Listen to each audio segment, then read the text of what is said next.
Alrighty, welcome back, ladies and gents. How are we? Oh, I'm pretty Oh, good, that's right. We're mate. in the comment section. You haven't even fucking seen this yet. Like Shit. fucking yeah, whatever, mate. What's been happening? Oh, fucking lots, mate. Lots. Work. Not just work, mate. Fucking trying to keep up with everything that's going on in the arm wrestling world. That's Yeah. basically work at this point. Yeah. Yeah. Well, we're getting. If we had a boss, we'd be fucking fired. That's for sure. Yeah, Shit. that's sounds about fucking right. Yeah, but obviously lots has happened. We've had John Brzenk in Texas against Dimitri. Yeah. And we've also had arm wars take place, which I was so excited for. Yeah, and every right to be. I mean, look at the lineup. There was a great lineup. So there's a lot of matches which we want to refrain from talking about too much because we do want to wait for the official vids to drop from New Pickups channel or arm wars. But we will run through briefly the biggest ones out of them. So I reckon we'll start with John, the GOAT. John versus Dimitri. Now, Dimitri's pretty decorated because he came from Russia, right? I think he moved to Texas a couple of years ago, 5 or 4 years ago. Yep. Now, I've seen one result from the A1 Russia in 2015. So that's when I think, what happened then? That was a big chafy match with Dennis at that point in time. I think Lupkes was there as well. But I believe John won his weight category. Yeah. Okay. Is this the same year that John beat Dave Chafee after Dennis and Dave had a hook war? It must have been. Now, Dmitry came second to Krasimy in the 100 kilo class, I believe. Was it 110 or 100 kilo? That's what I can't remember. It might have been 110. It might have been 100. I'm pretty sure it was the 110 kilo class, but we'll double check. I do remember Dankius posting something. Oh, okay. Yeah. Yeah. I'll good old Dankius. Yeah. So, yeah, as I said, I didn't know too much walking into this match. So I was really waiting for the ready go. Yeah. Before I ascertained an opinion. But John was in trouble for a little bit there. And I'll show you one of his matches just here.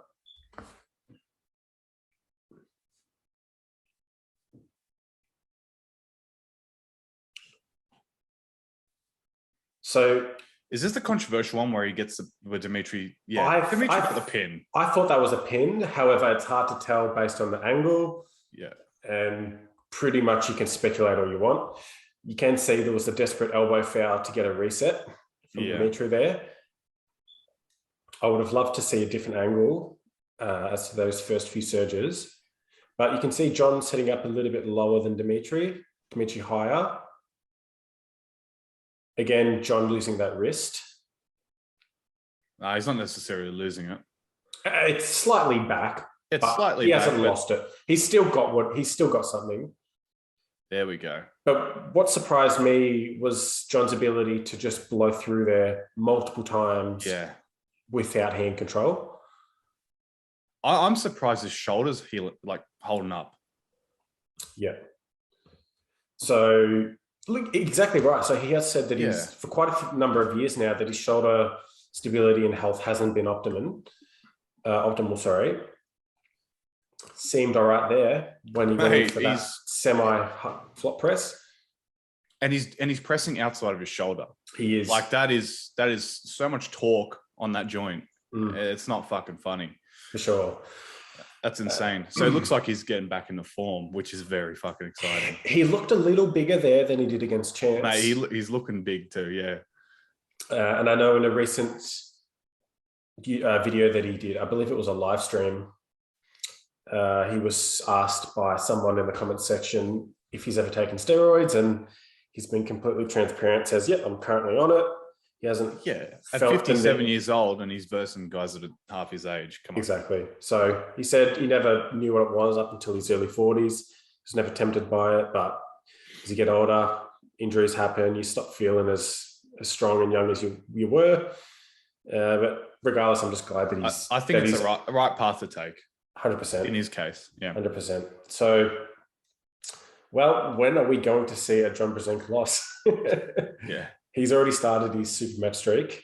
Yeah, I believe when he gets the Zolov, he's losing. Yep. Okay. Yeah, but that's still months and months to go, or months ahead. So. It's going to absolutely crush Zoliov if he loses to John again. I don't think he's going to lose. Yeah. After what we saw with Todd. Yes. Yep. That was and I don't believe that John's on Todd's level, so I would have to back that position as well. Yeah, but then again, like this might be a pretty weak observation, but I believe stylistically John has it over Zola. Mm-hmm. Yeah, sure. Interesting. Well, let's move on to Arm Wars. We all want to talk about a few of these matches. This is a cool match. I think we called this. We called it when it was first announced that Sasha would basically annihilate him. So I remember seeing a few photos when these two first met. Yeah. And I've never seen Sasha seem so bulky before. He's just a short thunder, but he was just so girthy. Yeah. Yeah, I know what you mean. RVJ still looked very large. You can see his arms there. Yeah, he's definitely bulked up. There was a lot of water on him. Yeah. There was no real fire from him in any of the matches. You reckon? I've seen RVJ a lot more passionate than that. Yeah. I think we did say as well, if RVJ were to win, it would have been he would have taken first round loss and then really woken up, like we saw with Justin Bishop back at WAL. Yeah. Either that or he would have taken the first win like Orakli did against Sasha and then proceeded to lose the following rounds. But we'll watch a match here. So Sasha, small hand in comparison to RVJ. Yeah. He's able to ascertain a tighter position than RVJ. That's where Rob was really confident, where his hand size was larger and he thinks he could take control much easier. Yeah. But you can see there that RVJ could not stay out. Yeah. He just kept getting turned in. Well, Sasha's ability to like attack a person's rotator, right, is I don't think there's anyone better on the planet that can do that. No. And if RVJ is just putting full pressure into Sasha's fingers and hoping to go backwards, that's not going to happen because Sasha looks like he's gripping mid to low and stopping that just purely with his fingers and cup and then attacking his rotator with straight side. It just seems that he'd be hard to top roll in any aspect. Exactly. So sometimes those smaller hands are just hard to really leverage off. But once he's hooked in, and he look, the way that Sasha arm wrestles, he's not the tightest hooker out there. You see people like Prudnik that can really get in tight and close. Sasha's one of those guys that can really pull in a hook outside his shoulder. Outside his shoulder. But as long as he's able to supinate, he can keep a straight wrist and still access power that most people only have when they have complete degree of wrist flexion. So it really looks like you have to get him so far out of his groove to really beat him. And Sasha's willing to sacrifice a little bit of hand control or hand position and even arm position because he can still pull in those awkward angles. So I don't know. For him, I think he's mastered how to take advantage of his leverages and pull people sitting. Yeah, well, I mean, he's one of the shortest guys out there too. So he had to adapt that style. Yeah. So great. I think he's an amazing arm wrestler, and he's so entertaining to watch. Yeah. So with this in mind, just quickly, I believe I saw Engen make a post about the next event that would take place, and Sasha and Todd Hutchins' name was. That's a fucking match. So now that's a match. I believe the last time they faced was Moldova, 2018, in which Todd Hutchins actually got the win. Yeah. But we'd love to see a super match where both parties are fresh. And I do believe Sasha's looking a lot better than he has in the last few years. So yeah, as has Todd, I believe, is training pretty hard. So I'm keen. So we'll see what happens there. Grand finale match, mate. I was most excited about this match, but at the same time, I was most confident as to who would win this. yeah. So Alex Kodecha versus Ryan Espy. It's almost a no. Right-handed. Like, don't discredit to Espy because he's done a lot of great things in the past. 100%. But Kodecha's way more active. 100%. So when I saw or heard the news of the right-hand match, unfortunately, Ryan Espy did sustain an injury. Yeah. And I believe it stopped after round 2 and didn't go any further. Yeah. That's what I'm hearing. That's what I heard. From then, they've moved on to the left arm match. I don't know if it was the same day or the next day, but Alex won straight sets.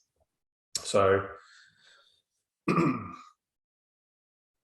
I don't know how strict some of these were, because in this match here, you can really see big elbow fouls to try to get the strap.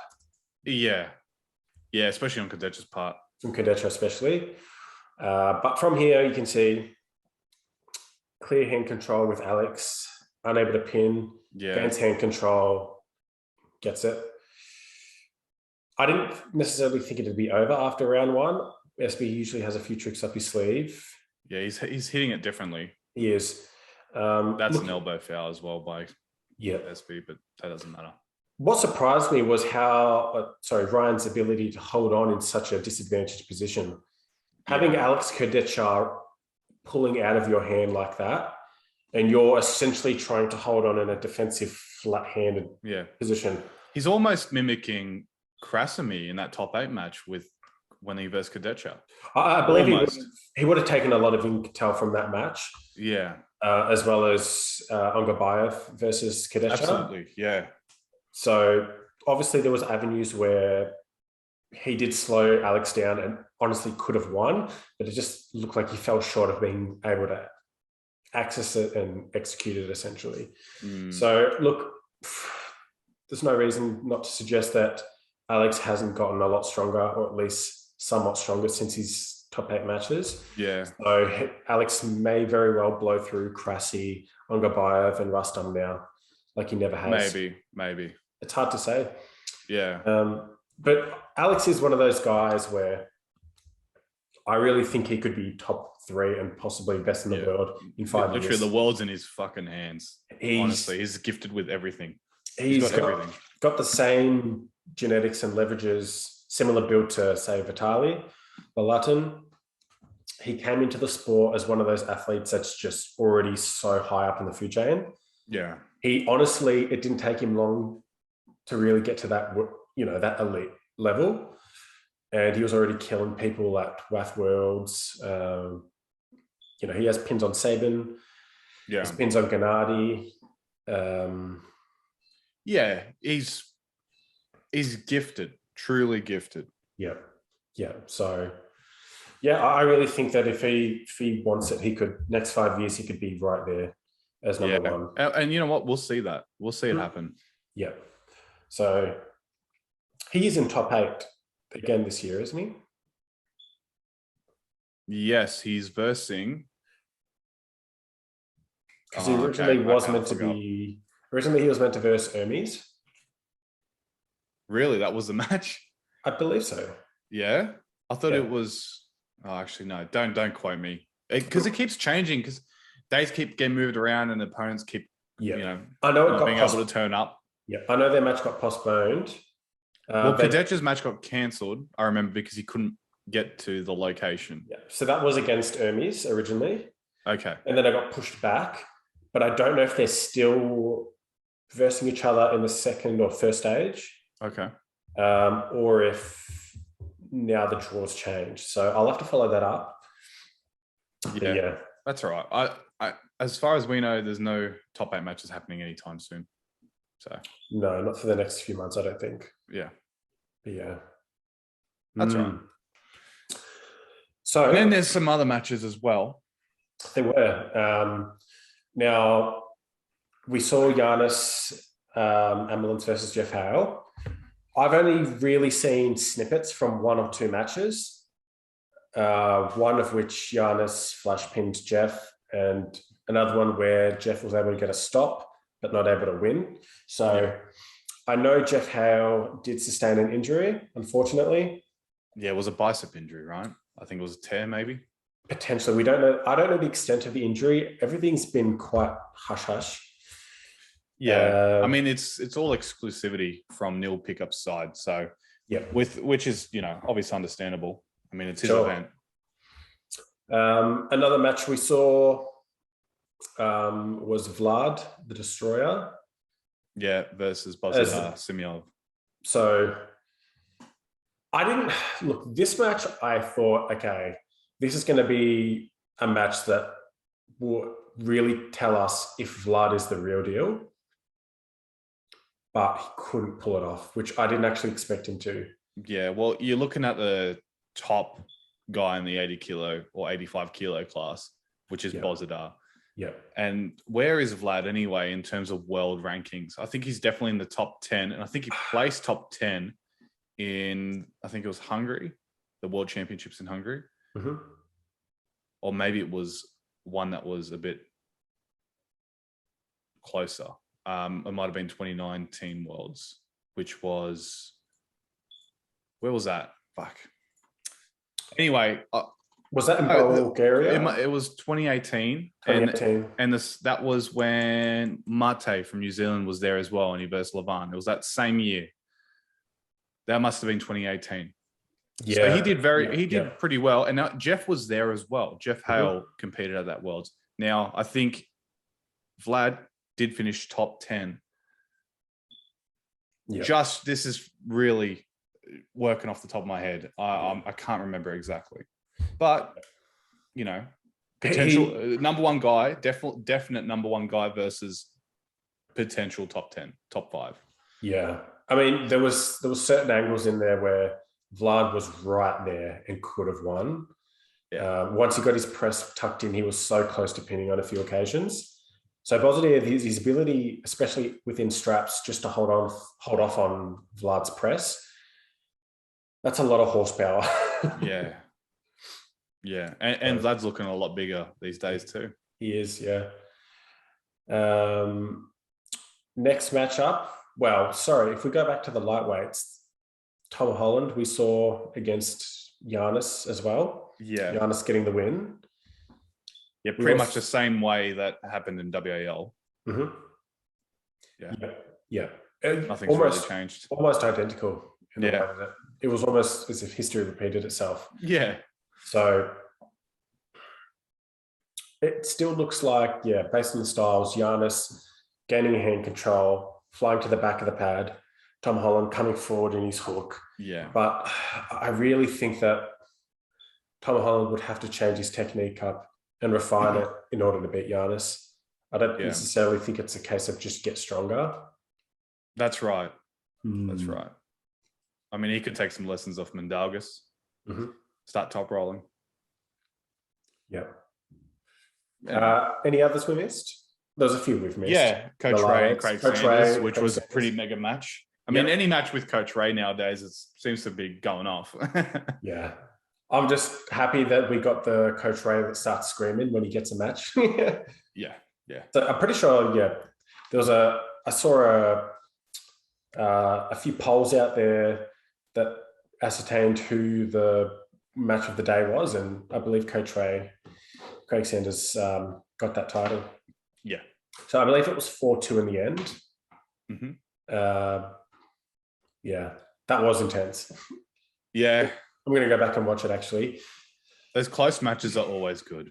Always. Yeah, I know. So, and especially because this year we've seen Coach Ray in Dubai and now Arm Wars. So he's really kicking off his activity again, whereas there was a few years where you could see him, pursuing a little bit of powerlifting. I think it was powerlifting, yeah. And we weren't exactly sure what level he was at. We really only had Latvian titles to go off and championships, as well as, practice pulling vids, for example, with Devon and whatnot. But I'm just glad he's out there competing and getting serious pins on people now. So that's good. Definitely. I don't know. I wouldn't say a good year for arm wrestling, but it's looking bright. You know, Everything's the future's up looking Millhouse. bright now. Yeah. Everything's up Millhouse, Matt. Yeah. I reckon we'll leave it there. Yeah, I mean, we're gonna wait for that footage once it releases. Yeah, and we want to do more of a more intrinsic reviews, and we just really want to wait for Arm Wars to release what they want. Yeah, before everyone starts jumping on any footage that has been released and just milking it. So, yeah, it's all respect for Neil, basically. Yeah, you know, for sure. I think he's put on an amazing event. And it's a big shout out for him too. I follow him. I followed him ever since he opened up his channel, Supernatural Strength. So yeah, I think what he's doing is amazing for the sport. And bringing back Arm Wars, just you can't go wrong. It's honestly arguably the best series of arm wrestling. Yeah, I believe it rivals top 8. I believe it rivals top 8, especially if it can get back to the same, what would you say, hype or same standard it was back in 2012 or 2013. Yeah, I mean, I believe that Arm Wars is a lot more entertaining than top 8, given the fact that they're not necessarily the top 8 or best arm wrestlers in the world competing in Arm Wars. It's the fact that you're able to take semi-elite and elite athletes at different levels and chuck them into an arena and say, this person's facing off with this person, and just creating some hype on it. And really just, delivering some entertaining matches, which... That's the whole point of it. Exactly. And I know a lot of European arm wrestling struggles to deliver that factor, that with excitement. Their rigid rules and... For sure. Which is, so, I think it's still pretty much the gold standard, but... Yeah. 100%. This is I reckon this is a very cool perspective on the whole. Yeah. Arm wrestling scene. Yeah. I agree. So... Yeah, I reckon, what do you reckon, mate? 2023, 2022, Muzz and Andy go to Arm Wars. Let's make it happen. Yeah, that's it. That's it. Who actually, now that you said that, who would you want? Who would you want on the table? Well, I'd have to go someone my weight. So I'm looking at, I'll probably cut a little bit of weight. Say 100 kilo, but for the both of us, 100 kilo. Yeah, I don't think I'm ever getting back down to 90. I reckon 105 is what I'll be most comfortable getting down to. Righto. So 105 kilos, who do we want? Well, we're going to be proving ourselves quite a bit once everything opens back up. I reckon you and I have improved quite a bit. Yep. But let's just say right now at this point in time, so you can go to UK fucking next week. Or let's say 6 weeks, so you get prep, whatever. Who would you want at 105 kilo? Neil mother fluffing pickup. No, I don't know. I honestly haven't put much thought into it. Mate, you've got like the whole world to pick from. That's the thing. Anyone could compete in Arm Wars. So we're looking at someone from Europe, someone from North America. You go first. Let me have a think. I can't even think of one. I shouldn't even be asking the fucking question in the first place. All right. We're going to reveal next episode who we want. Actually, let the comments decide. Yeah. Wrong answers only. Let the people decide. All right. Anyone watching? Actually, we're going to snip this part out. And then it's going to be its standalone episode. Who do you want Andy and Mario to face in Arm Wars, hypothetically? 2022. 2022. 100 to 105 kilo, roughly. Who do you want us? Wrong answers only. Oh, shit. That's good.